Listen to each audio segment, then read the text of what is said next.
So we're going to be cooking tonight a certified Piedmontese beef boneless ribeye, 14 ounce. Decent marbling. I've had this brand before. It's pretty decent.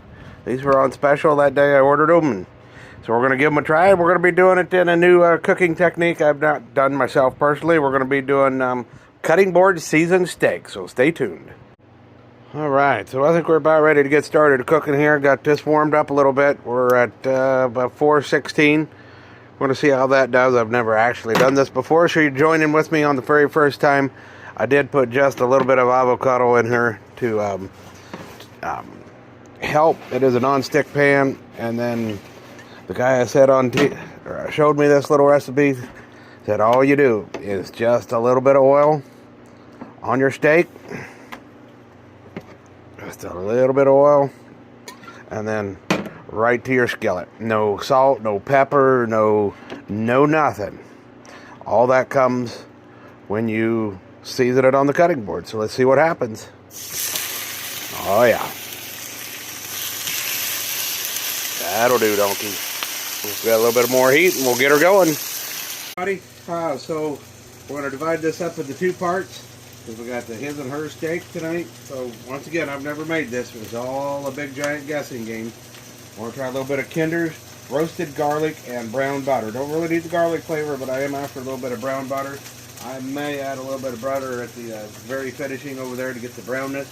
But we're just going to put not before I get too far. This was freshly minced garlic. That was done off camera. We're just trying to get stuff done here. So we're going to put a little bit of that on there for a little bit of seasoning. We're going to rosemary. There is no fresh rosemary in Columbus, Kansas, so we're going to use what we got. Put a little bit of that down. They say that rosemary goes with steaks. I think I've had it in some very high-end steak restaurants before. We're going to give it a try, see what happens. About the right amount. One of my favorite cooks would say that. How much you put in there, just the right amount. So we're going to put that in there. And then it was half of a lime. If it was my recipe, I'd have probably done half a lemon. I'd have probably done lime, because I think lime helps break down the steak, but this is how the recipe was curated to me. So we're going to take half of that, right there. We're going to do that twice. I have to go back in there and, pick out some seeds here in a minute.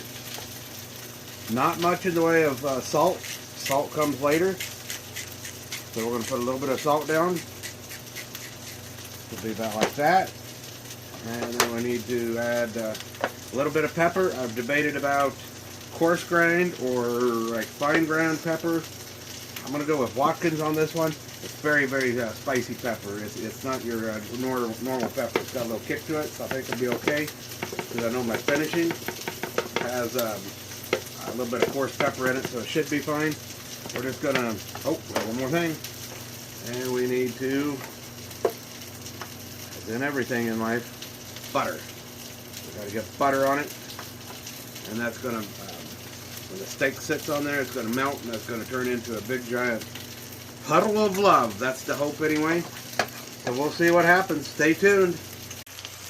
Well, I've went ahead and flipped them here a couple times. We're getting a nice little darkening on there, or browning effect. That's all good. Decided to take just a little bit of butter, spread it around. I did it on the other side already, so we'll get a little bit of brown butter flavor this way as well. Stay tuned. We're going to get her up to about 130 and pull it off. Alright, take a good look at that. Doesn't that look nice already? Got the nice little browning on there. Got that brown butter flavor up in here. Take this off. Pampered Chef stainless. What is that, a non-stick Hexclad or something like that? Did an amazing job on the cooking process here. So now we just set it up here. I'm going to put a little bit more juice on here. A little bit there, a little bit there. And now we hang out and we wait for 5 minutes while the flavors have a party in here. Stay tuned. We let it rest about 5 minutes here. Let's take a look, see if we got it right or got it wrong. Let's go about here in the middle, see what it looks like. What do we got? She likes hers a little dunner, so that's kind of that's a medium. Hopefully mine's medium rare. But we'll see here. But I did want to point out all these juices right here. This is going to be the star of the show. and what's very important to this cooking method. So we're going to try and quickly get it sliced up here, and we're going to show you what you're supposed to do according to the guy. I'll have to maybe go find him or hat tip his channel or something, but we're gonna see. It's an awfully nice steak to be screwing up. So far it smells okay. But the idea here was to cut it into more or less bite-sized pieces. If I don't chop off my finger, that would be great.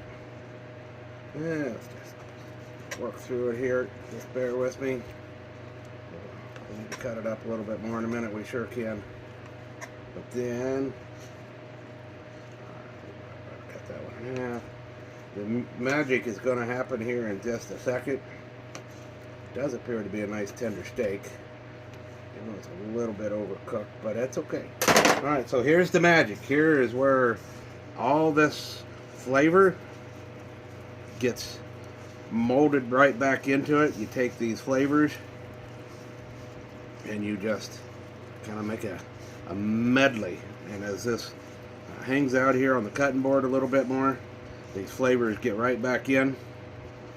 And now it's going to be time for the finishing note. So this is this is Sergio's seasoning from the Golden Steer in Las Vegas. Was there on vacation, and we had a nice tomahawk. That was our little parting shot. I suppose they give it to everybody. But it's sea salt, black pepper. There's some celery salt in there, paprika. I don't know if you can see what's in there. I imagine the person could just use plain old coarse grind black pepper and coarse salt and get the same thing done. But there is a little something special about this. That there's a flavor that's a little bit different. So, alright, well, I'm going to cut up the other one. Stand by. Okay, we've let them sit down just a little bit longer. Should have taken it off a little bit sooner. I was temp checking it. I thought I had it in the 130 zone. It must have snuck over on me. It's not ruined by any means, but some of you out there will be haters and say I killed the steak, and maybe you're right. But I do want to point out that most of these juices have attached itself back to the meat, and that is what you're looking for. And we got their Sergio steak seasoning up on the top, so we'll take a look at that. We got our garlic, got our rosemary, got our black pepper on there, a little bit of our coarse salt.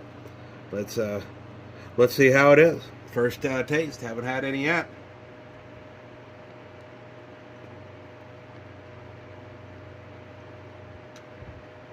Yeah, that's doable. That tastes like something that would be served in a fancy restaurant. That has got a ton of flavor in it between the rosemary and the garlic. Wow, garlic comes through too with good notes. That, my friends, is a winner. I'd recommend giving that a try. With that, appreciate you watching.